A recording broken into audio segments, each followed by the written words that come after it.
నమస్తే దోస్తులు. ఈరోజు మన క్రికెట్ ప్రపంచంలో వైట్ బాల్తో చుక్కలు చూపిస్తున్న ఒక మొనగాడి గురించి మాట్లాడుకుందాం.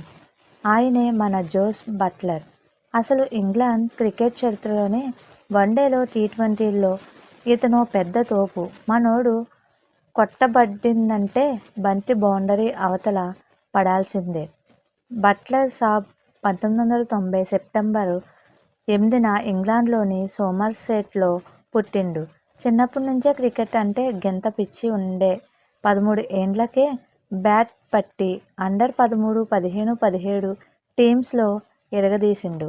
కేవలం 15 ఏండ్ల వయసులో గ్లాస్టన్బరీ క్లబ్ తరపున ఆడుతూ అటు కీపింగ్లో 3 క్యాచ్లు పట్టి ఇటు బ్యాటింగ్తో 71 రన్స్ కొట్టి అందరి నోర్లు మూయించిండు. మనోడి టాలెంట్ చూసి ఇంగ్లాండ్ టీం 2011లో టీ20లోకి, 2012లో వన్డేలోకి ఎంట్రీ ఇచ్చేలా చేసింది.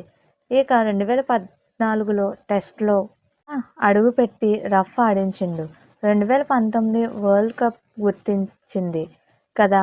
ఆ కప్పు కొట్టిన ఇంగ్లాండ్ టీంలో బట్లర్ ఒక మెయిన్ పిల్లర్. ఆ టోర్నీలో పాకిస్తాన్తో జరిగిన మ్యాచ్లో అయితే కేవలం 76 బంతుల్లోనే 103 రన్స్ కొట్టిండు. అప్పట్లో ఇంగ్లాండ్ తరపున వరల్డ్ కప్లో ఇదే ఫాస్టెస్ట్ సెంచరీ. బంగ్లాదేశ్పై కూడా 64 రన్స్ చేసి టీమ్ స్కోర్ను 386 దాటించిండు. ఆ వరల్డ్ కప్ ఇంగ్లాండ్కు రావడంలో మనోడి రోల్ మామూలుగా లేదు.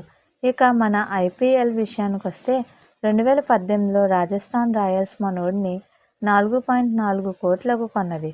స్టార్టింగ్లో కొంచెం తడబడ్డా ఒక్కసారి ఓపెనర్గా దిగినాక అసలు ఆట మొదలైంది. ఐపీఎల్ హిస్టరీలోనే వరుసగా 5 మ్యాచ్ల్లో 50 ప్లస్ స్కోర్లు కొట్టి రికార్డు క్రియేట్ చేసిండు. ముఖ్యంగా చెన్నై మీద కొట్టిన 95 రన్స్ హైలైట్. 2019 సీజన్లో ఒక పెద్ద లొల్లి అయింది. పంజాబ్తో మ్యాచ్ జరుగుతుంటే బట్లర్ 69 రన్స్ దగ్గర ఉన్నప్పుడు మన అశ్విన్ భాయ్ మన్కడింగ్ చేసి అవుట్ చేసిండు. అప్పట్లో ఇది పెద్ద చర్చకు దారితీసింది. కానీ బట్లర్ అవేం పట్టించుకోకుండా ముంబై మీద 43 బంతుల్లో 89 రన్స్ కొట్టి మళ్ళా ఫామ్లోకి వచ్చిండు.